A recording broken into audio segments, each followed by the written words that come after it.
Hello and welcome to this edition of Long Beach Lens. I am your host, Derek J. Simpson. We have an amazing show today for you because we have two great guests, the first of which is Dominique Quevedo with Legal Aid Foundation of Los Angeles. And Dominique, welcome to Long Beach Lens. Oh, it's great to be here. Thank you, Derek. You saw me looking at my cue cards because I wanted to be sure I got that name. It's quite a name. You did it perfectly. Thank you very much. Thank you very much. Let's talk about LAFLA, as it's affectionately called by me and colleagues that work in the community. You do amazing work, and in fact, Suzanne Brown, I would be remiss in not saying that she's on our board and she's one of your attorneys. But tell us about the statement, "It's a place where the poor can turn in a legal crisis." What does that mean when you hear that for legal aid? Oh, it's absolutely. That just seems to encapsulate exactly what we do.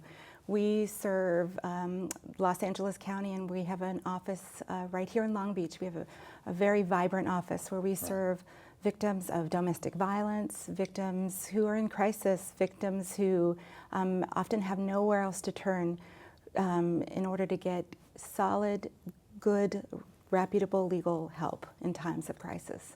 Reputable being key. I mean, you see so many commercials and everything on TV about come here, do this, don't speak to the police when you get in this situation, etc. But you're actually providing substance that they can count on and not be concerned about the integrity of the services. Absolutely. It is the place where individuals can go get free legal help, whether that be counsel and advice and pointing them in the right direction, whether that be actual representation in state, federal court. It's very difficult to obtain a lawyer nowadays, and particularly for our disenfranchised communities. They deserve access to justice. They deserve access to quality legal representation by individuals who are trauma-informed. And that's what we do on a daily basis. I would imagine people are quite intimidated just by the thought of having to enter into the legal system, let alone identify the appropriate attorney and all. Do you find that to be the case? We do. I mean, legal issues are very personal issues. So folks often approach us with just a whole host of facts and feelings about what's going on. And our lawyers do an amazing job of separating out pertinent facts, looking at legal issues, doing their research, and proceeding forward with really good legal arguments and representation. It's tremendous to see the transformation. Individuals who came to us who were intimidated by the system, rightly so. It's very confusing. Yeah, I would imagine. Very traumatized by maybe an abusive situation. The transformation as they are empowered, as they are part of the process, as they obtain a legal remedy is just wonderful to see. Now, I understand that you also personally oversee the domestic violence operations. Tell us what that entails. Sure. We supervise, or we have a clinic at the Long Beach Courthouse. And we see a steady stream of individuals every Monday, Wednesday, and Friday who come to us and line up at the door and are victims of violence. It's that big of an issue that you have a line like that? It is, unfortunately. The need is pretty great. And so we assist them not only with a restraining order and possibly representing them at their permanent hearing, but they often have custody and visitation issues that they want to address. Maybe there's a dissolution that they want to move forward on. And we are there to help them with that as well, all for free. Now, you mentioned at the courthouse, so I know that you have an office on Pacific. But you also have an office at the courthouse? Or? We do. We have I'm very proud to say we have a great partnership with the courts, and we have a great presence there. Not only do we have our domestic violence restraining order clinic, but right up on the third floor we have a self-help legal access center. And that's here in Long Beach, at the Long Beach Court? That sure is, Derek. And folks can walk right on up and for free have an individual assess their situation and have a lawyer look at their legal paperwork once it's completed. And we have individuals there that help to complete that paperwork. Now, with our current administration, with our new president, I know immigration is a big concern. I mean, almost daily now we hear, just recently I heard of a gentleman from India who's been stand-up citizen, done all these great things in the community, has 2 daughters. Now all of a sudden, because of some hiccup in the system, he may be sent back to India and may not even get a chance to consider coming back for another 5 to 10 years. And he's a great citizen. I heard another story about a gentleman in Indiana, and I think it was on 60 Minutes issue actually, and he talked about how he's hiring people and has a restaurant, and he's about to be sent away. Those are extreme situations on one end of the spectrum, but I'm sure there's just day-to-day people who just don't know what's next. Do you find that to be a big issue for you as well? We do. We have been exceptionally busy and happy to provide Know Your Rights presentations out in the community in a manner that's sensitive, in a manner that does not put people at risk. But individuals need to know, again, on such a very sensitive issue, on such a personal issue, they need to know what their rights are. They need to know how to protect themselves. They need to know what their options are. We are finding that our clients are very scared and very worried about proceeding with some of the most common immigration remedies because of the climate. Is there certain information that's a takeaway for them? I mean, maybe the person who actually needs the help is afraid to come to you for whatever legal reasons, but they send someone to just kind of find out what the lay of the land is. So do you provide like handouts or information or kind of a step-by-step process that they need to consider, or what's available to someone? Sure. We provide handouts. We have a whole host of really pertinent handouts. One of the biggest issues is children and preparing for the possibility of removal and the impact of that on a family. The work we do encompasses not just individuals. We have to remember it's oftentimes a family, a lot of little ones who are also impacted by these legal decisions. So we have handouts, and I would say that we are a safe place to come. Individuals in the community should identify a place where they can come and get good legal advice and have someone help them to make the proper decision. And that's what we're here for. No questions too small. Right. Now, what if a member of the family is sent back to whatever their home native country may have been? Is there something that the children or the spouse that remains still can come to you in terms of support to help navigate? Because I would imagine that's still a very stressful scenario to be in. One of their family members been sent away. I mean, what do I do next? Absolutely. How do you help with that? We would definitely would love to sit with that family, and you have to identify any potential legal remedies or applications that the spouse who remains in the United States could apply for, or quite frankly, the children, right? And look at every single possibility and put together your legal plan for each family.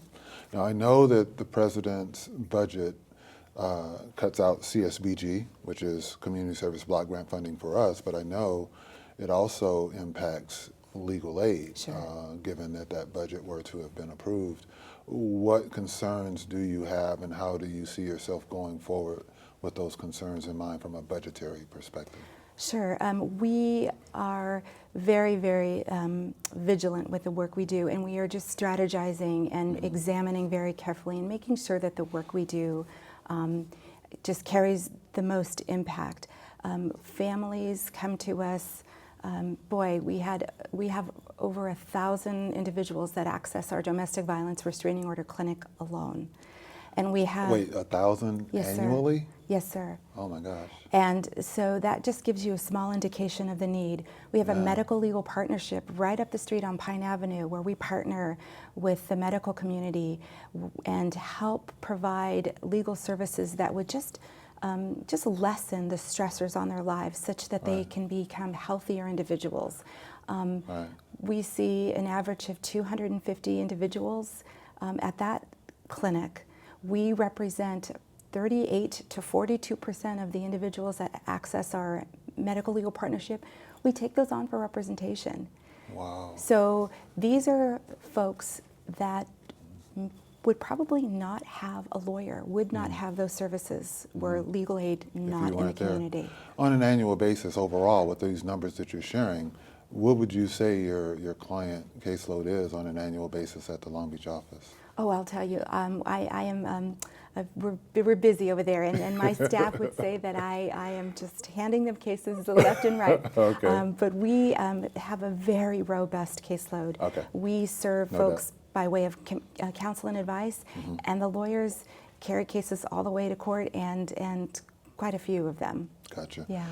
So what do you say to people who may be feeling overwhelmed about facing certain legal issues and they just don't know where to start? Maybe they're at home watching this show or watching it on their smartphone someplace because they've heard about it, and they know they're in a tough situation, and you know, instinctively they feel that they need some sort of legal support, but they're not sure that you're the place to come. What would you say to them? What are some of the first steps that one would take to get help?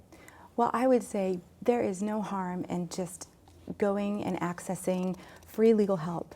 And we are there for the community. That is our whole mission, to serve low-income individuals in the community with concrete help. Sometimes a client may not be ready to move forward with some kind of a legal option, and that's okay. They are welcome to come to LAFLA simply to vet their options. Sometimes even bad news is easy to hear when you have a lawyer providing that. Just getting accurate information, even if it's bad news, is better than being misled. Right. So we are there to parcel out their facts, make it palpable for them, and carry the load for them so they don't have to do it alone. Well, Dominique, you guys do amazing work. I'm very proud to have you on the show, very proud to work with you in the community to serve those who need both of us most, but specifically you in crisis situations. Thank you for joining us. Will you come back one day? My privilege. Thank you, Derek. My privilege. Okay.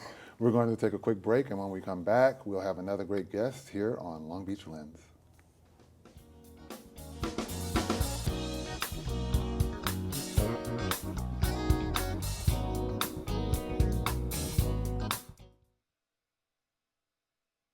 My name is Tari Shakur. I'm a youth organizer with Youth Justice Coalition. Our 1% campaign focuses on taking 1% of the budget used for LAPD, LA City Attorneys, Sheriffs, County, and Probation. This equals to $100 million a year. That's enough to fund 25,000 youth jobs, 50 youth centers, and 500 peacekeepers in schools and on the street, therefore decreasing the school-to-prison pipeline and mass incarceration of people of color in general. Visit youthforjustice.org to learn more about the campaign and get involved.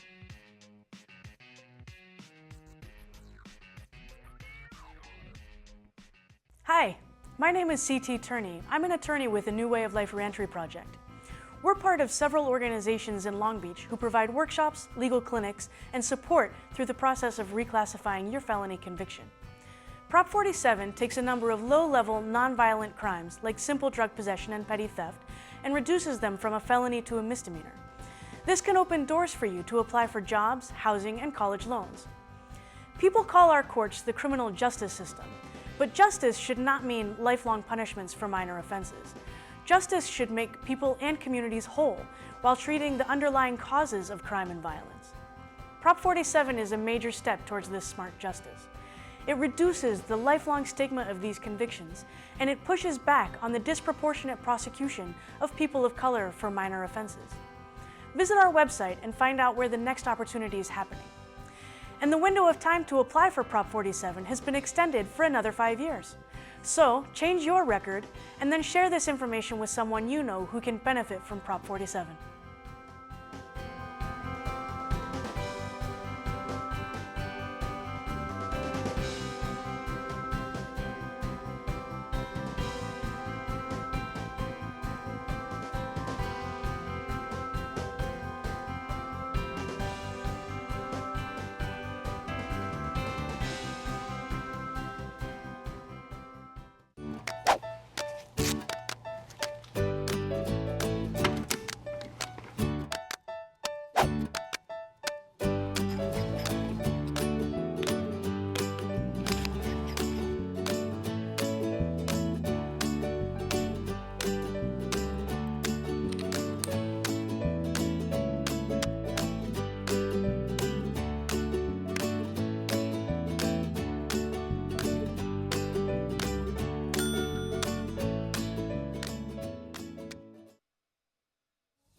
Welcome back to Long Beach Lens. I'm Derek J. Simpson. Our next guest is a fit chef, celebrity food and fitness expert, et cetera, et cetera, et cetera. Please join me in welcoming Katy Clark. Hi, Katy. Good morning. Good morning. Thank you for having me, Derek. Absolutely, absolutely. So I'm saying et cetera, because it seems you have quite a few titles, but We'll get into those, I think, right? we will. Awesome. I want to start with Missionary in China. How did you get from Long Beach Milliken to Missionary in China? So I lived 6 years in China. I lived with my ex-husband and my 3 kids. We actually went over there to do nonprofit work. Okay. We built an inner city play center for kids. It was amazing. But in the meantime, I found that there was nowhere good to eat. So I actually opened my own restaurant. And In China? In China. So we called it the Wow. Silver Spoon. And in Chinese, you would say Ying Xiao Shi Canting. And it was fantastic. Okay. We used to actually ship my granola to the U.S. Embassy. Really? Yeah, it was that good. So does it still exist, or did it leave when you left? It does exist. I did sell it to a French man. It's maybe not quite the same anymore because Okay. there was a lot of love and hospitality that I put into it, because that's part of living abroad, is that you create this new unit of friends and friendship, and, Right, and right. food always brings people together. Would you do it again if you got an opportunity to go abroad? Oh, going abroad, yes. Owning a restaurant is like a marriage. It's a lot of work. So the going abroad, I think my Okay. family and I all look forward to moving abroad again. Cool. So speaking of marriage, so you went from that experience to, I read that then you found yourself being divorced, mother of 3, no job experience, and then you started to really grow into the fit chef and fitness expert. Tell us how that journey. Right. So after living in China for 6 years, we came back. I did start a kids after school program. Okay. My kids were little. It was one of those things that I could still be a mom, stay at home, and do something to make a little extra money.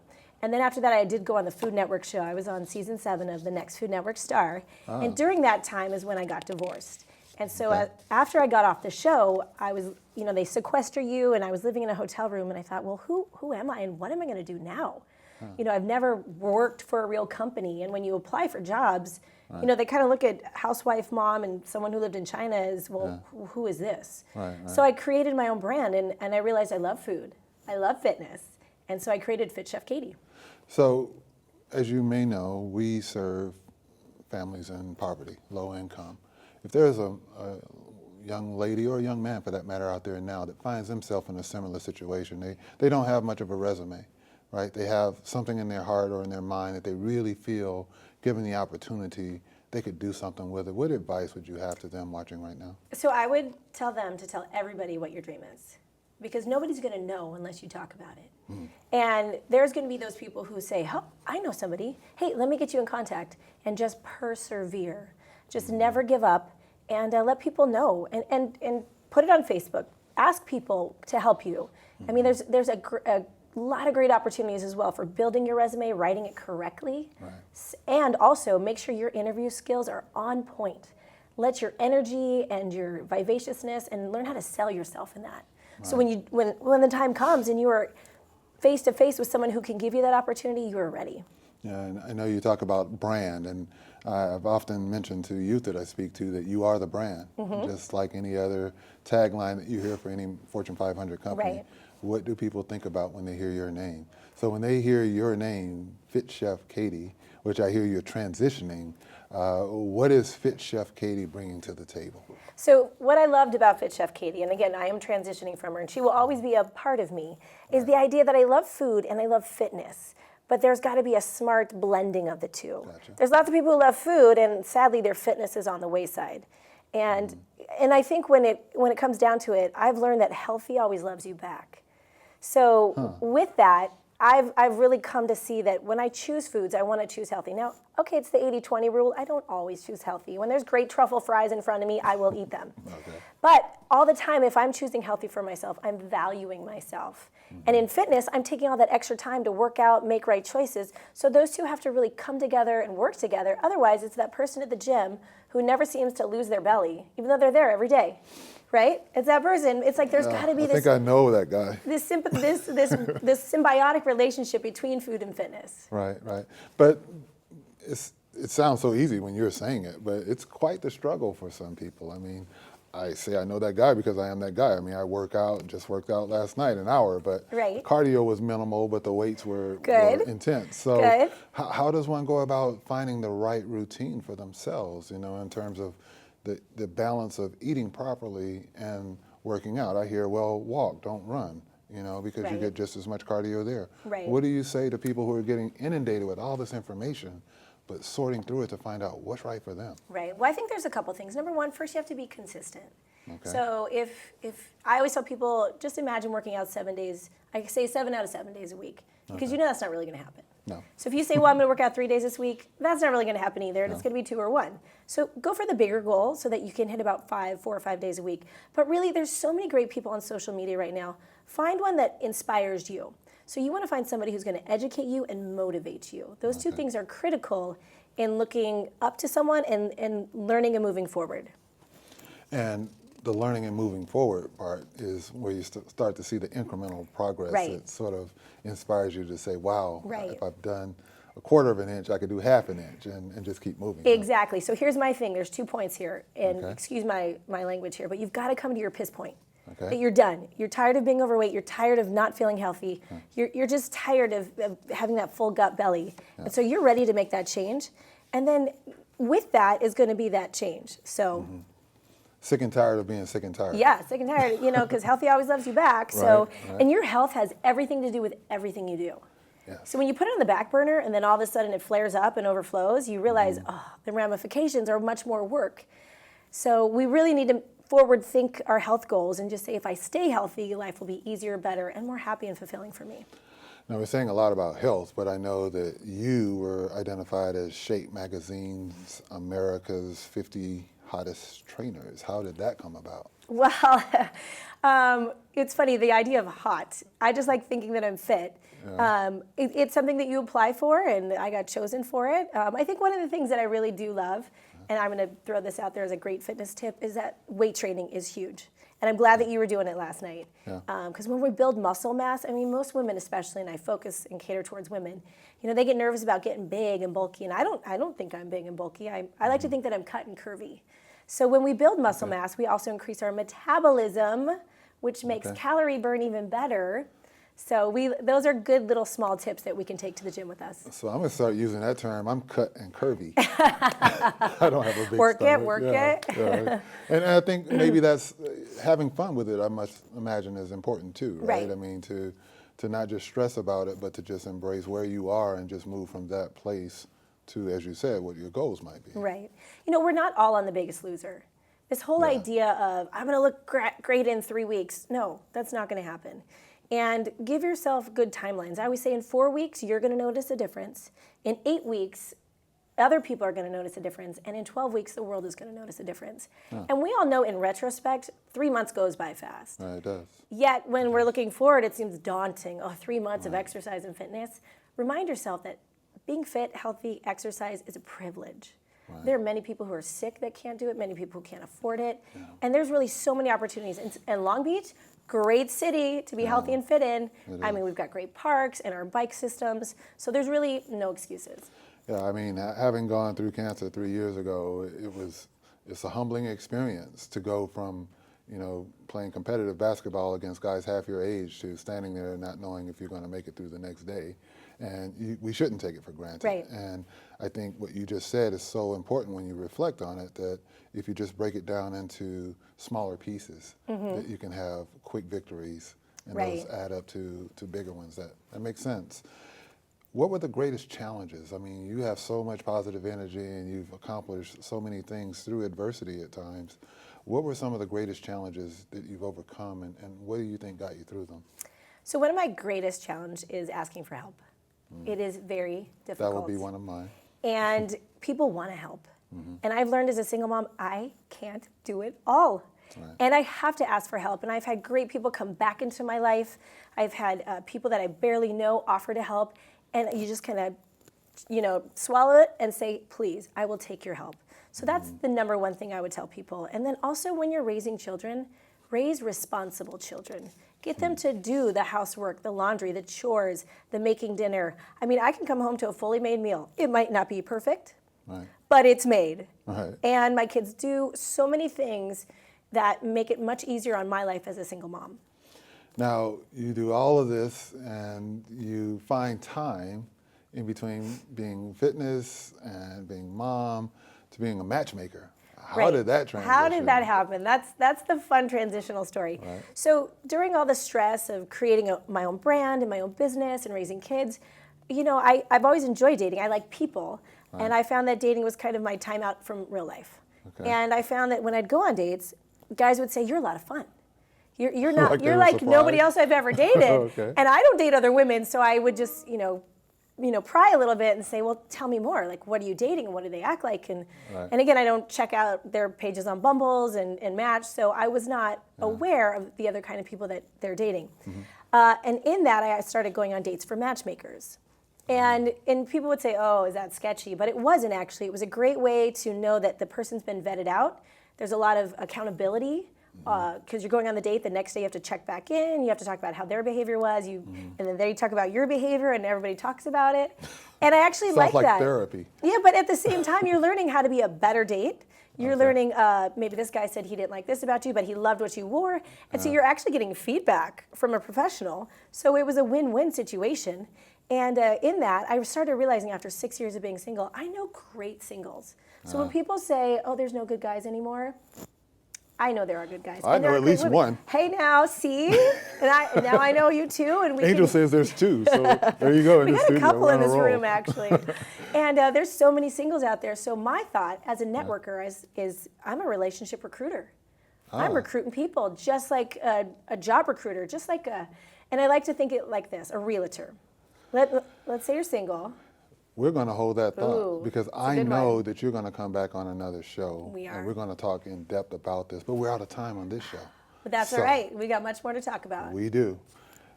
I'd like to thank Dominique Quevedo and Katy Clark for joining us on today's show. Be sure to follow PadNet TV on Facebook, Twitter, and Instagram for the latest updates. We also welcome your comments and thoughts regarding this show as we strive to make Long Beach Lands a favorite source of local news, information, and entertainment. This show has been brought to you with support from the Long Beach Community Action Partnership and great guests like Katy. Thank you for watching Long Beach Lens.